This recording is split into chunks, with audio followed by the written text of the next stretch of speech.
چرا محض همین موضوع تقدیر و عموما تقدیرگرا بودن مردم تاجیک رو انتخاب کردید؟ چرا این موضوع توجهتون رو جلب کرد یک بار استاد؟ باید قید کنم که مسئله تقدیر و تقدیرگرایی برای من این یک مسئله نو نیست اصلا هنوز زمانی که دانشگاه تحصیل میکردم اونجا مایل داشتم با تصوف و اشعار اقبال و از همونجا مسئله تقدیر برای من جالب بود و مخصوصا از همون یک دو بیتی اقبال است که با پای خود مزن زنجیر تقدیر تای این گنبد گردان رهی است.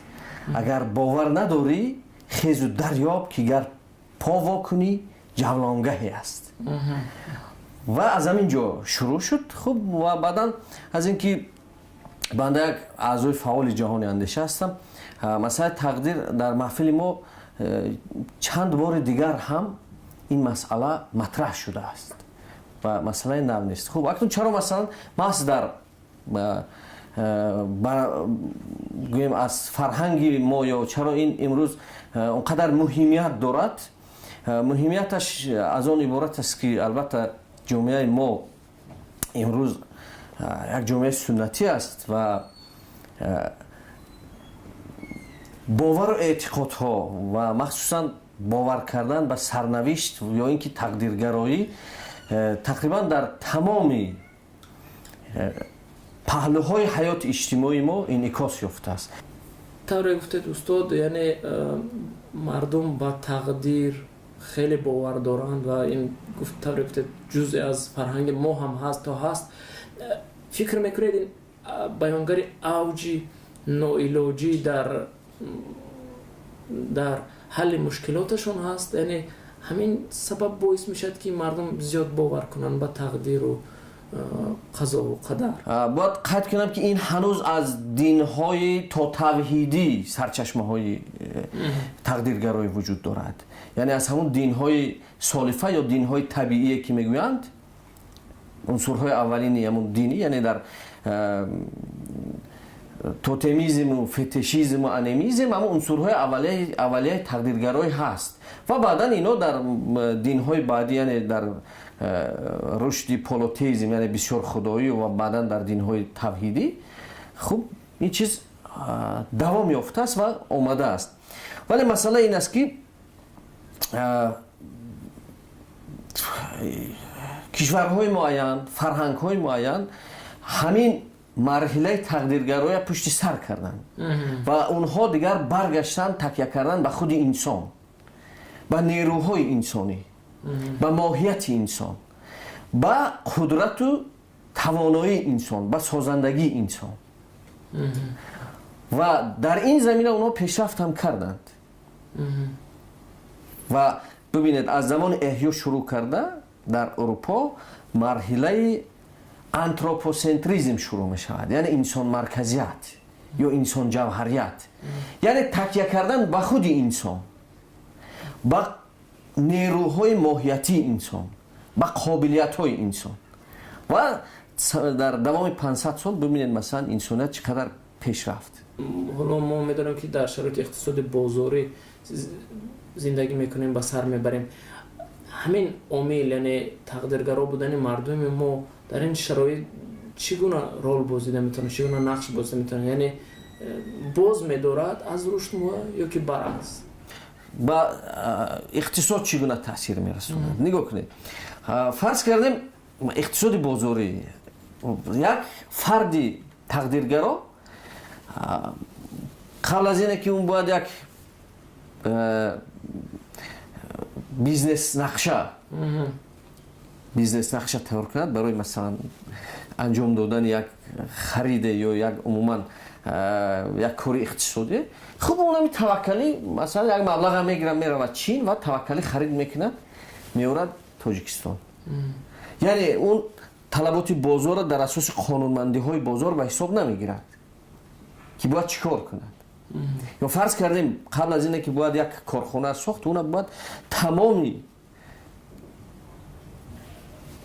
پهلوهاش аз нуқтаи назари қонунмандии иқтисодӣ уна бояд омӯхт, таҳлил кард ки хоб талаботи ин мардум чи аст ва истеҳсоли он оё вобаста ба технологияе ки дорем ё технологияе ки ворид кардем ё мекунем хуб оё худкифо мешавад, бароварда мешавад. Бояд ҳамин паҳлуҳоша ҳисоб кард. Яъне ин дигар илм аст. Ин истеъдод талаб мекунад. Ин такя кардан ба донишу ақлу фаросати инсонӣ. Яъне ин ба тақдир нест, балки ин ба тадбир аст. Дар баробари тақдир мафҳуми дигаре ҳаст тадбир. Тадбир яъне он амалҳое ки мо тавассути ақлу мантиқ андеша мекунем.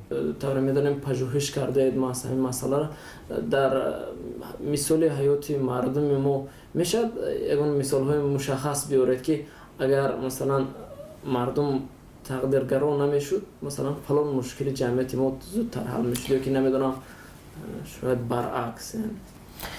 Инҷо мисолҳои зиёд задан мумкин аст. Ман аслан солионест ки ба ҳайси омӯзгор дар донишгоҳ таълим медиҳам ва зиёд ба донишҷӯҳо мушоҳида мекунам, бархурд шудаам, пурсидам.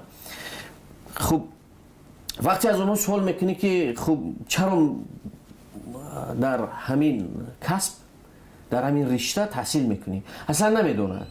хуб баъд яъне он мустақим гуфта наметавонад ки чаро таҳсил мекунад ва сабаб чи аст. хуб албатта ҳастанд бисёр нафарҳои кам. ва баъдан вақте мегӯӣ ки охир хуб ҳамаи ҳамин шароитҳоя барои ту падару модар онқадар заҳмат кашиданд, дуруст карданд, яъне аслан бисёр мушкил аст ки як нафар донишҷӯ бошад. хуб чаро масалан ҳамин имкониятҳои истифода намекунӣ? хуб он дараф ҳавола мекунад маълим ҳамин дар сарнавишти ман ки бошад ман кадр мешавам. инсон як тахтаи нонавишта аст, як тахтаи соф аст. ва инсон вақте тавлид мешавад ӯ ҳанӯз инсони пурра нест, инсони комил нест. ва он фақат номзад барои инсон шудан аст. ва вобаста ба ин ки мо уна дар кадом рӯҳия тарбият мекунем, яъне вай дорад комплекс истеъдодҳо ҳаст. вале оё мо уна сафарбар мекунем ба самте ки ҳамун истеъдодҳо кушода шаванд ва он як шахсият шавад ё баръакс он як инсони бозмонда шавад. тавре гуфтед то як андоза ин масъала ба дин ҳам рабт дорад устод ва албатта ман ин суолро бояд тиям чунки вазифаам аст, ҳарчанд шояд ба назаратон як зарра таҳрикомезам намояд. бисёриҳо дар тоҷикистон матраҳ кардани ҳамин мавзӯъро як нав динситезӣ қабул мекунанд. посухи шумо ба ин афрод чи аст? яъне фикр намекунед матраҳ кардани шумо ба ин мавзӯъ яъне як нав динситезӣ аст? хуб ман дар як чи ҳайрон мемонам. охир дин ҳам падида иҷтимоӣ аст. дин ҳам ба ҷамъият вуҷуд дорад, падидаи иҷтимоӣ аст.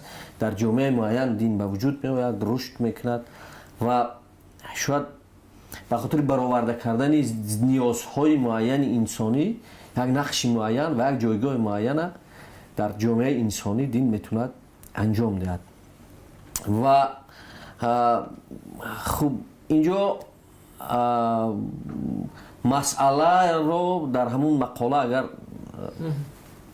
таваҷҷӯҳ карда бошед, масъаларо мо сирф аз диди ҷомеашиносӣ матраҳ кардем ва ин ҳамин воқеияте ҳаст ки ина мо наметунем инкор кунем. воқеияте ҳаст ки ина мо инкор карда наметунем. як дуюм ҳамин ки хуб агар мехоҳем пеш равем, ин масъала муътазилиҳо масалан дар асри миёна дар ҳоз ҳадри ислом муътазилиҳо онҳо пешниҳод карданд ки бародар хуб агар ҳама ки моли тақдир бошем, онҳо ҳамин гуна суол гузоштанд ва ин масъалаи нав нест ки ман бардошта бошамаш. инҷо масъала он аст ки ҷомеаи мо ҷомеаи пешрафт бошад.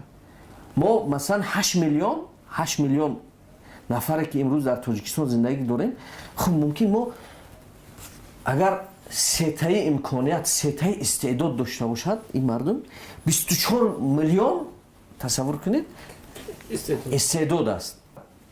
چرا ما همین مسئله گذاشتیم، همین مسئله مثلا مطرح کردیم. همین وقتی که مسئله در میان میگذاری مردم آگاهی پیدا میکنند. خب اقلا دنبال همین حرفو گوش میکنند. خب و ممکن 5 نفر، ممکن 10 نفر، ممکن 50 نفر و همین میتوند با جامعه تاثیرگذار باشه. یعنی همین طور میشود. اگر ما انتظار داشته باشیم که نه همین یک تغییرات میشه و همه دانشمند، این خیلی نمیشود. یعنی از همین روز، از همین لحظه، از همین صنفخانه و از همین فرد شروع میکنیم و در مجموع افراد میشود جامعه و میشود اصلاح جامعه. من همین گونه فکر میکنم. تشکر استاد. ما هم نیتمون همین است که صحبت های ما باعث اصلاح جامعه میشن. زنده باشید.